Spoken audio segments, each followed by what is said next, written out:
مختصر آیت کریمہ تلاوت کرنے کا شرف حاصل کیا۔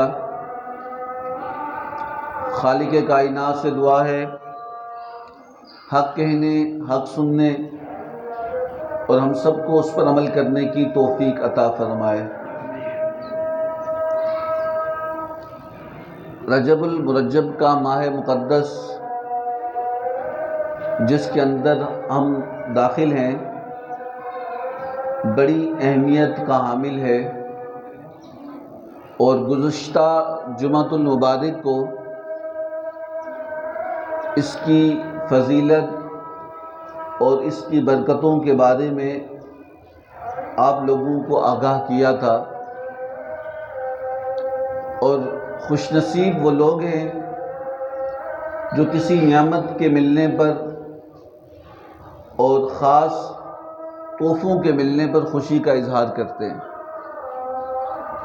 تو اسی لیے صحابہ کرام سے لے کر اولیاء کرام تک، اور انہوں نے ان ایام کو جو برکت اور حرمت والے مہینے ہیں اس کے اندر اپنی عبادات کی کثرت کرتے تھے، اور کچھ ایسے بھی بدبخت ہیں کہ جن کے لیے یہ ایام بھی کچھ معنی نہیں رکھتے، وہ اس کو خواب غفلت میں اور اس طرح سے گزار دیتے ہیں کہ ان کے گزرنے کا انہیں احساس بھی نہیں ہوتا۔ رفتہ رفتہ ہماری زندگی کے ایام گھٹتے جا رہے ہیں، ہم اس دنیا سے کی زندگی میں ہر سانس کے ساتھ ایک لمحہ کم کرتے جا رہے ہیں، اور ہمیں اس کا احساس، اس کے ادراک نہیں ہے۔ اور صوفیہ کرام علیہ رضوان نے اس لیے تاکید فرمائی اور اپنے لوگوں کو تلقین بھی فرمائی کہ وہ عبادات کے اندر اپنے آپ کو مشغول رکھیں۔ جو خاص ایام ہیں ان کی برکتیں، ان کی افادیت اپنی جگہ پر ہے، لیکن جہاں تک عبادات کا تعلق ہے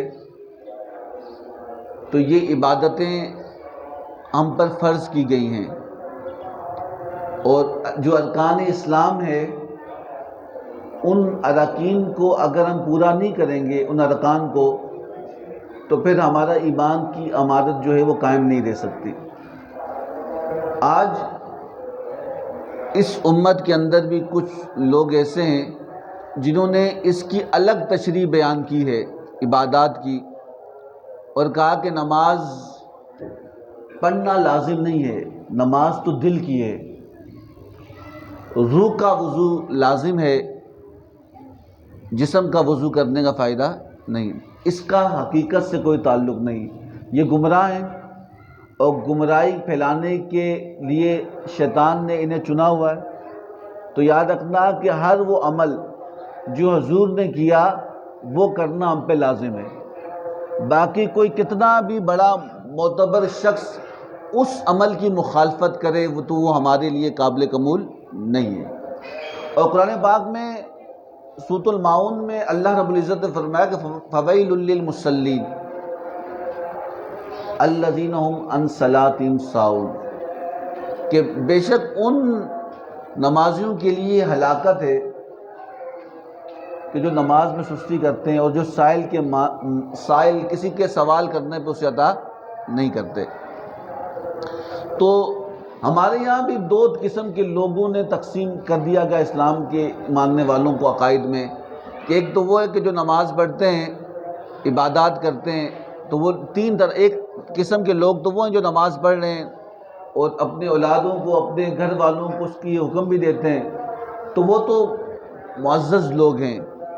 ایک تو وہ ہیں جو نماز بھی پڑھتے ہیں اور گناہ بھی کرتے ہیں، تو وہ کہتے ہیں کہ نماز اپنی جگہ عبادت ہے، اور کاروبار سود دے رہے ہوتے ہیں۔ آپ نے دیکھا ہوگا سود دے رہے ہیں، شراب بیچ رہے ہیں، منشیات بیچ رہے ہیں، وہ کہتے ہیں یہ دین ہے اور یہ ہمارا کاروبار ہے، کہ جس دین پر عمل کرنے سے بندہ کی برائی نہیں چھوٹتی، تو اس کا مطلب ہے کہ وہ اس کی عبادت اللہ کی بارگاہ میں قبول نہیں ہوتی۔ تو اب قرب قیامت کی نشانیاں ہیں، اور کئی طرح کے لوگ ہمارے اندر پیدا ہوں گے۔ حضور نے فرمایا پیدا ہوں گے تو ہوں گے، تو کہتے ہیں کہ نہیں، یہ تو ہمارے سامنے کی باتیں ہیں کہ ایک بندہ نماز عبادات بھی کر رہا ہوتا ہے، 5 نمازیں بھی پڑھتا ہے، اور تسبیح بھی پڑھ رہا ہوتا ہے، قرآن کی تلاوت بھی کر رہا ہوتا ہے، لیکن سود بھی دے رہا ہوتا ہے، منشیات بھی بیچ رہا ہوتا ہے۔ عبادات اپنی جگہ پہ مکمل ہیں، لیکن عادات جو ہیں، اس کی جو عادات ہیں وہ بد ہیں، تو بتائیں پھر اس کا عمل اللہ کی بارگاہ میں قبول نہیں ہوتا۔ ہمارے اس دنیا کے اندر ایسے لوگ بھی ہیں جو کہتے ہیں کہ نماز پڑھنے کی ضرورت نہیں، جتنا ٹائم ہم لوگ نماز میں ضائع کرتے ہیں کسی غریب کی خدمت کر لیں۔ انسانیت کے نام پر وہ لوگوں کو یہ بتا رہے ہوتے ہیں کہ انسانیت کی خدمت افضل ہے، یہ مذہب تو پیچھے لے جائیں گے، فرقے پیچھے لے جائیں گے، مذہب پیچھے لے جائیں گے، انسانیت آگے۔ یاد رکھنا کہ انسانیت وہی انسان کے قابل ہے۔ اللہ قرآن میں کہتا ہے کہ کچھ لوگ تو ایسے ہیں اولئک کالانعام، کہ کچھ لوگ تو جانوروں سے ہی بدتر انسان ہو کر، یعنی انسان اگر اللہ کے حکم پر عمل کرے تو اللہ کے ہاں وہ فرشتوں سے بھی افضل ہو جاتا ہے، اور اللہ کی مخالفت کرے اور اللہ کے حکم کو نہ مانے تو وہ جانوروں سے بھی اللہ کہتا ہے بدتر ہو جاتا ہے۔ تو آج ہمارے یہاں لوگ کئی طرح کی باتیں پھیلا رہے ہوتے ہیں کہ آپ نے دیکھا ہوگا جو مسلمان صرف نام کے ہیں، جو دوسرے جگہ پر اور پڑھنے کے بعد ان کا ذہن اتنا بدل دیا گیا، تو کہتے ہیں یہ قربانی کی جاتی ہے، یہ حج کیا جاتا ہے، اتنے جانور ذبح ہوتے ہیں، اتنے پیسے ضائع ہوتے ہیں، حج کے لیے جاتا ہے اتنے 6-7 لاکھ روپے لگتے ہیں، اس سے بہتر نہیں کسی غریب کی مدد کر دی جائے۔ ان جانوروں کو ذبح کرنے سے بہتر نہیں کہ کسی غریب کی مدد کر دی جائے۔ اور جتنا وقت ہم نماز کے اندر گزارتے ہیں اتنا وقت اگر کسی انسانیت کی خدمت کر دی جائے تو کتنا بہتر ہو۔ تو کہا یہ تقسیم کیا گیا مسلمانوں کو، لیکن یاد رکھنا کہ مسلمان کا دین وہی ہے جو حضور لے کر آئے۔ تو یاد رکھنا کہ یہ اس طرح کی جو خواہشات ہیں ہر انسان کی ہوتی ہیں کہ اس کی بات آگے ہو، تو یاد رکھنا کہ اس کی بات اسی وقت آگے ہوگی جب وہ رب کی بات کو آگے رکھے گا۔ جب اللہ کی بات کو اپنے لیے ہدایت کا ذریعہ بنائے گا تو اللہ تعالیٰ اس کے لیے کیا کر لے گا؟ آسانیاں کر دے گا۔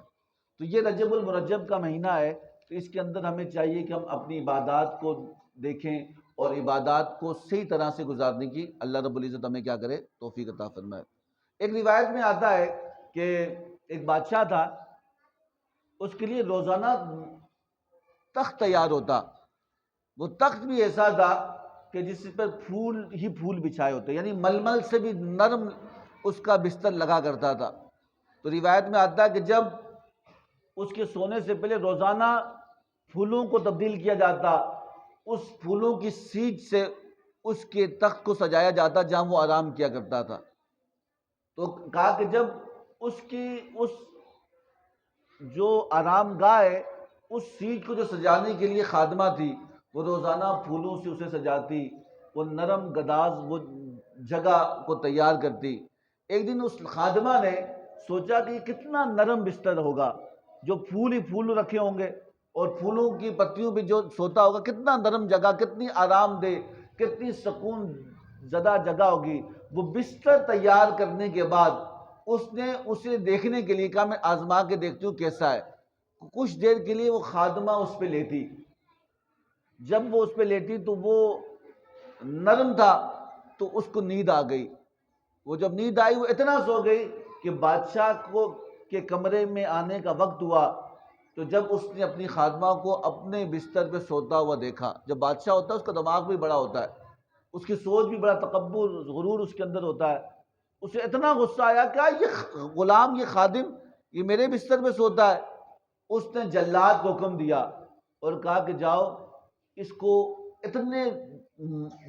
اتنے کوڑے مارو کہ اس کی جان نکل جائے، مر جائے، اسے اس وقت تک نہیں چھوڑنا جب تک اس کی روح نہیں نکل جاتی۔ اس کی اتنی بڑی گستاخی کہ بادشاہ کے تخت پہ جو کام کرنے والی ہے وہ سونے کے لیے لیٹی اور اسے کوڑے مارے جائیں، اور جلاد نے اس خادمہ کو کوڑے مارنا شروع کیے۔ کوڑے کی ضرب اتنی شدید تھی کہ اس کی جان اس کے لبوں پہ آتی، اور یہاں تک کہ وہ چیختی روتی اور کہتی مجھے بچاؤ بچاؤ، اور نزع کی کیفیت اس پہ طاری ہوتی، اور یہاں تک کہ جب اس کیفیت کے اندر جب وہ تکلیف سے بڑبڑاتی اور روتے روتے اچانک اس نے ہنسنا شروع کیا. کیا کیا؟ ہنسنا شروع کیا. اور ہنستے ہنستے روتی بھی کوڑا لگنے پر، اور کچھ لمحے گزرنے کے بعد وہ مسکرانے لگتی، ہنسنے لگتی. بادشاہ نے جلاد کو کہا رک جاؤ، اس سے پوچھوں یہ روتی بھی ہے اور ہنستی بھی ہے، اس میں راز کیا ہے؟ تو اس نے بادشاہ نے جلاد کو روکا اور اس عورت خادمہ سے پوچھا کہ بھائی تو روتی بھی ہے اور ہنستی بھی؟ اس نے کہا روتی اس لیے ہوں کہ اس کی جو کوڑے کی جو تکلیف ہے اس کی وجہ سے میری روح باہر آنے لگتی ہے، اور یہاں تک کہ میں تکلیف سے رونے لگتی ہوں کیونکہ میرے جسم سے چمڑا اکھڑ جاتا ہے. اور ہنستی اس لیے ہوں کہ یہ وقت بھی گزر جائے گا، یہ لمحے بھی گزر جائیں گی، اور میں سوچتی ہوں اس بارے میں تو ایک لمحے کے لیے سوئی اس پھولوں کی سیج پر، اور مجھے اتنی بڑی سزا ملی کہ مجھے موت کا پروانہ جاری کر دیا گیا، مجھے کوڑے مارے جا رہے ہیں. میں ہستی سے بات کروں، میں تو ایک دن سوئی، ایک دن بھی نہیں گزرا، کچھ لمحے کے لیے سوئی. مجھے تکلیف ہے، میں برداشت کر رہی ہوں، لیکن میں اس بارے میں سوچتی ہوں کہ جو زندگی پوری اس پہ سوتا ہے وہ اس کا حساب کیسے دے گا؟ جو بادشاہ زندگی پوری اس پہ آرام کر رہا ہے اس پھولوں کی سیج پر، کہ وہ حساب کیسے دے گا، وہ اس کا بدلہ کیسے دے گا؟ تو کہا بادشاہ کی بات سمجھ میں. اس نے کہا کہ ایک لمحے کی سونے کی قیمت اس نے اتنی ادا کی، جو زندگی بھر اس پہ سوتا اس پہ جب حساب ہوگا، اس پہ جب عذاب دیا جائے گا تو وہ کس طرح اس کی قیمت کو ادا کرے گا. اور صوفیہ اسی بارے میں کہتے ہیں کہ اپنے دنیا کو پھولوں کی سیج نہ بناؤ. غفلت غفلت غفلت، صبح بھی سونا، دن کو گزار دینا، پتہ بھی نہ چلنا، وقت گزر جانا، نہ خدا کا پتہ، نہ عبادت کا پتہ، نہ کلمے کا پتہ. تو کہا کہ اپنی دنیا کو پھولوں کی سیج نہ بناؤ، ورنہ اس کی تکلیف بہت تکلیف دہ ہوگی، اس کی مشقت بڑی تکلیف دہ ہوگی. اور کہا کہ کبھی اپنی آخرت کو ضائع نہ کرو دنیا میں کی زندگی کے اندر. آج کوئی شخص دکاندار ہے، وہ دکان اس لیے نماز کے وقت میں بند نہیں کرتا کہ میری سیل کم ہو جائے گی، میری روزی کم ہو جائے گی. یاد رکھنا سیل بڑھانے والا بھی رب ہے، وہ رازق کے رازق، رزق دینے والا، رزق بھیجنے والا، رزق عطا کرنے والا کون ہے؟ بولیں. آپ یہ سمجھتے ہیں کہ میں صبح سے لے کے شام تک کسی جگہ پہ کام کروں مجھے اتنی دولت ملے گی؟ نہیں، دولت تو رب کے ہاتھ میں. وہ ایک شخص پورا دن بیٹھا رہے وہ اتنا نہیں کماتا، کوئی ایک گھنٹے میں اتنا کما لیتا ہے. اس کا مطلب یہ ہوا ہمارے بیٹھنے سے رب نہیں دیتا، رب اپنے فضل سے عطا کرتا ہے. اس لیے رب نے فرمایا قرآن پاک میں وہ ایسے لوگوں کے لیے ہلاکت ہے جو اپنی نمازوں کو بھی ضائع کرتے ہیں، جو اپنے آپ کو بھی ضائع کر رہے ہوتے ہیں. تو صوفیہ فرماتے ہیں کہ یاد رکھنا رزق دینے والا، سیل بڑھانے والا، رزق کے دروازے کھولنے والا، رزق کو وسعتیں دینے والا اللہ ہے. تم جب اس کے لیے ایک لمحے کے لیے اپنے آپ کو روکو گے، اپنے کام کو روکو گے، اور 5 منٹ کے لیے، 10 منٹ کے لیے اللہ کے گھر میں آؤ گے، جو کام پورے دن میں نہیں ہوا وہ 1 گھنٹے میں اللہ کر لے گا. وہ آسانیاں رب کرنے والا ہے. اور صوفیہ فرماتے ہیں کہ اگر کوئی شخص کسی جگہ پر کام کرتا ہے، ہم میں سے کئی ملازم ہوگا، کئی ملازمت کرتا ہے، تو ملازمت کئی 12 گھنٹے کی ہوتی ہے، کئی 8 گھنٹے کی ہوتی ہے، اس طرح کی وہ ملازمت کرتا ہے. تو اس ملازمت کے دوران اس نے وہی کام کرنا ہے جس کام کے لیے اس کو رکھا گیا. ایسا ہی ہے.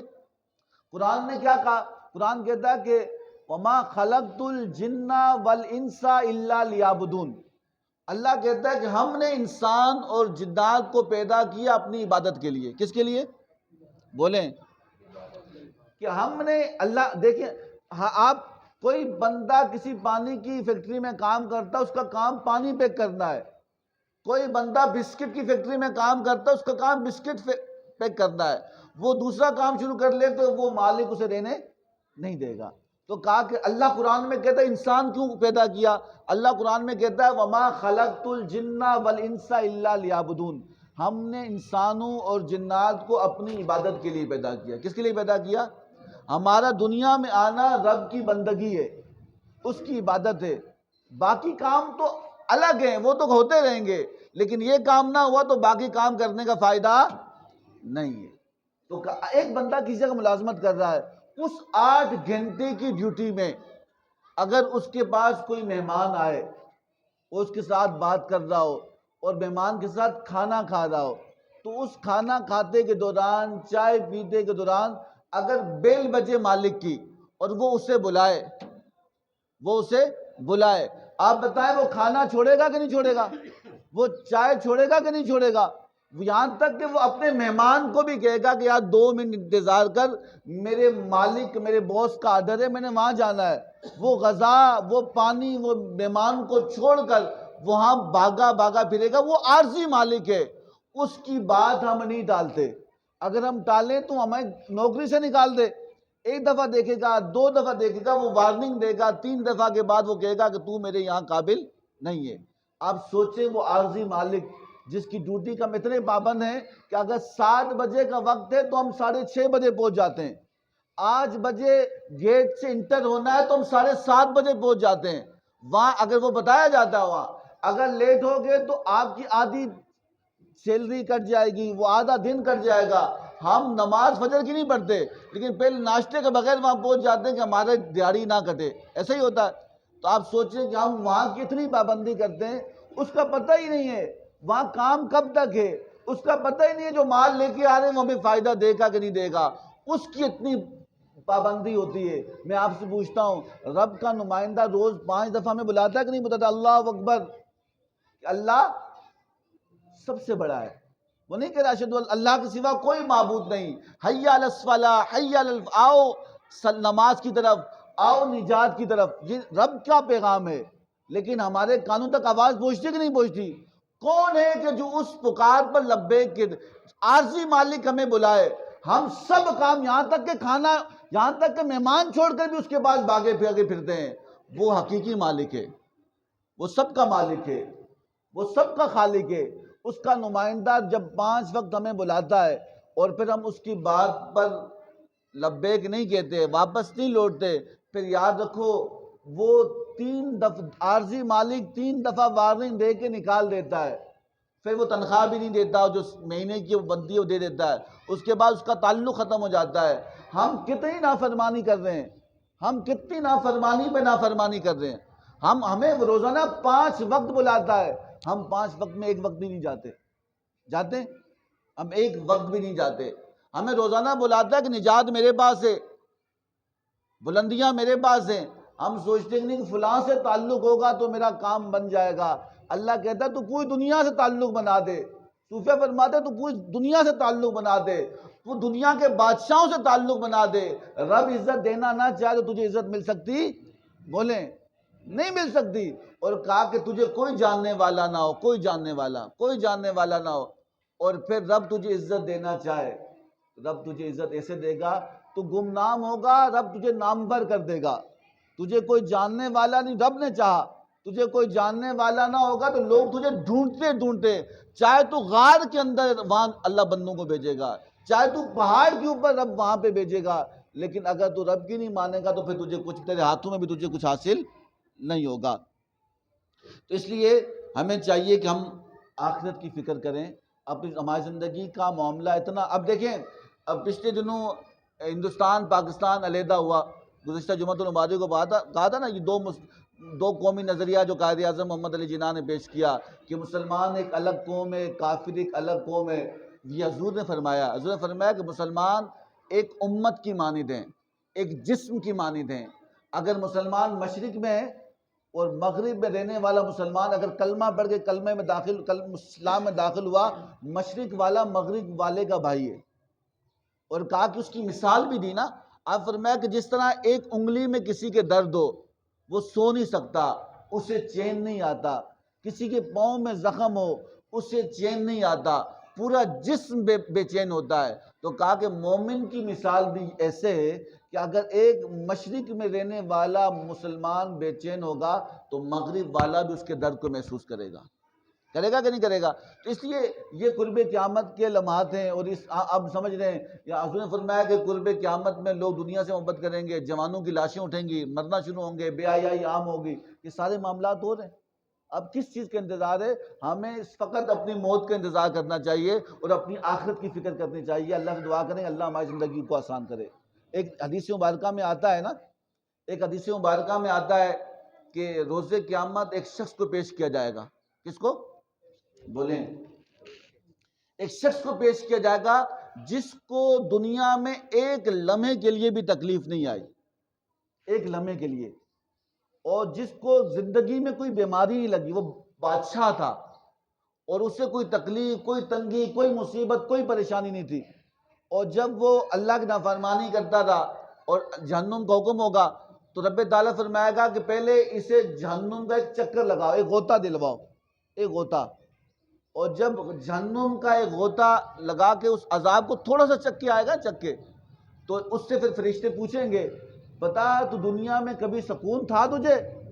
وہ کہے گا کہ خدا کی قسم مجھے ایک لمحہ بھی سکون، وہ سب بھول جائے گا، دنیا کے سارے سکون بھول جائے گا، ایک لمحے کے لیے جہنم سے گزارا جائے گا اسے. حضور نے فرمایا کہ جب اسے پوچھا جائے گا کہ دنیا میں تجھے چین ملا تھا، سکون تھا، آرام تھا، وہ کہے گا کون سا سکون، کون سا آرام، میں تو اسی تنگی کے اندر تھا، میں اسی تکلیف کے اندر تھا، میں تو اسی مصیبت کے اندر تھا، میں نے کبھی سکون دیکھا ہی نہیں. جس کی زندگی 70 سال 80 سال یا 100 سال کی تھی، جسے ایک لمحے بھی تکلیف نہ آئی، تو وہ کہے گا کہ مجھے کوئی سکون نہیں ملا.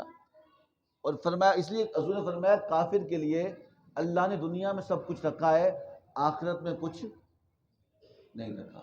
اور کہا کہ مومن کے لیے اللہ نے دنیا میں کچھ نہیں رکھا، سب کچھ کہاں رکھا ہے؟ کہا کہ مسلمانوں کی دل جوئی کا خیال نہ. حضور فرماتے ہیں کہ اللہ تعالیٰ تو کافروں کو اتنا دے کہ ان کی سیڑھیاں بھی سونے کی بنا دے، ان کے اندر اتنا دے کہ ان کا سب کچھ سونے کا ہو، انہیں کوئی تکلیف نہ ہو. کیوں؟ ان کے لیے دنیا ہے اور مومن کے لیے بولیں. اور کہا کہ ایک اور شخص پیش کیا جائے گا. حضور نے فرمایا کہ جس کو دنیا میں ایک لمحے کوئی چین نہیں ملا، کبھی بچوں کی پریشانی، کبھی کام کی پریشانی، کبھی اپنی پریشانی، وہ زندگی پر پریشانیوں میں ہی رہا، پریشانیوں سے کوئی اسے سکون ہی نہیں ملا. اور اسے حکم دیا جائے کہ جنت میں ڈالا جائے، اور پھر اسے کہا جائے کہ چلو اسے ایک چکر جنت کا لگا لو اور پھر اس سے بات کرو.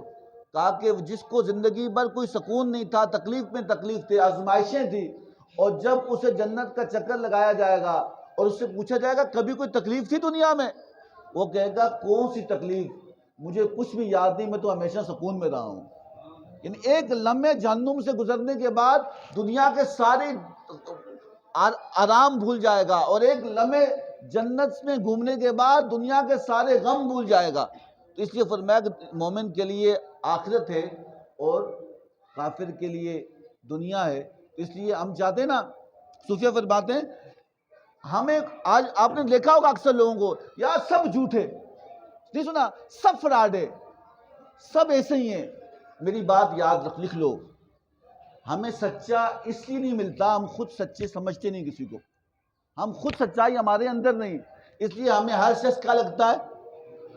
ہمیں ہمدرد اس لیے نہیں ملتا، ہم کسی کو ہمدرد سمجھتے نہیں، ہمارے اندر وہ ہمدردی کا جذبہ نہیں. ہم سمجھتے ہیں کہ کوئی ہمدرد، ہمیں کوئی بزرگ نہیں ملتا، ہم کہتے ہیں بزرگ کوئی نہیں ہے، سب فراڈ، یہ دھوکے بازیاں. تو کہا یاد رکھنا، ہم کسی کو بزرگ سمجھتے نہیں، اس لیے ہمیں ملتا نہیں.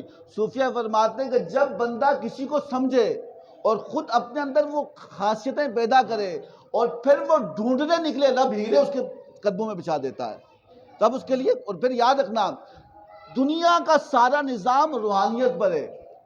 40 سلاطین کسے کہتے ہیں؟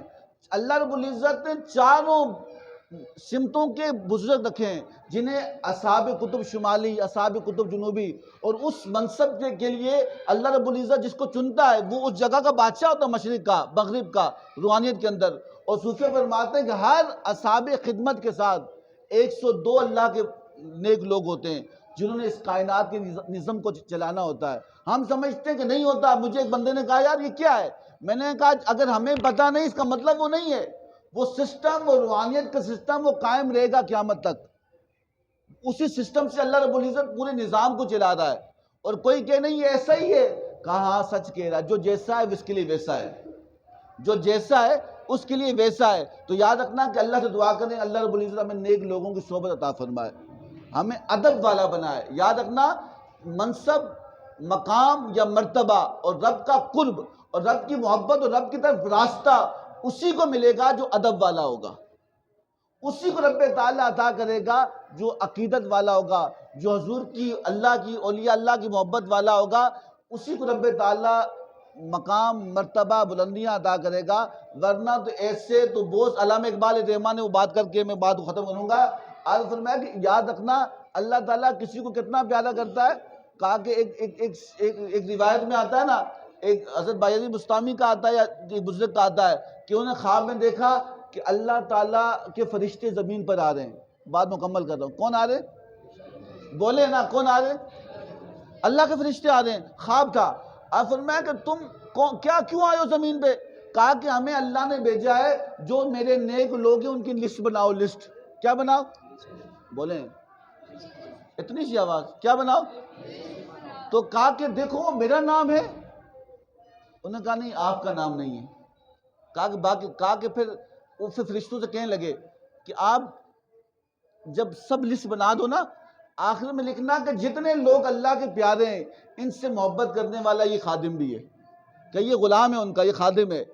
تو کہا کہ جب وہ لسٹ خواب چلا گیا اور مکمل ہوا، اب اٹھے دوسرے دن کے، پھر دیکھا خواب میں، تو کہا پھر فرشتے آ رہے ہیں۔ کہا کیا ہوا؟ کہا کہ لسٹ بنا رہے ہیں۔ لسٹ کہا کن کی؟ کہا اللہ کے پیاروں کی۔ کہا کہ میرا نام ہے؟ کہا اللہ نے پہلا نام بھی آپ کا لکھوایا ہوا ہے۔ علامہ اقبال نے کہا خدا کے بنتے ہیں ہزاروں، بنوں میں پھرتے ہیں مارے مارے، میں اس کا بندہ بنوں گا جس کو خدا کے بندوں سے پیار ہوگا۔ جب اللہ کی مخلوق سے محبت ہوگی تو اللہ کی بھی چاہت آپ کے ساتھ ہوگی، اللہ رب العزت بھی آپ کے ساتھ راستہ بنائے گا۔ سخت غصے والے کو اللہ پسند نہیں کرتا، اللہ رب العزت سخت دل والے کو پسند نہیں کرتا۔ اللہ حلیم ہے، وہ حلم والے کو پسند کرتا ہے۔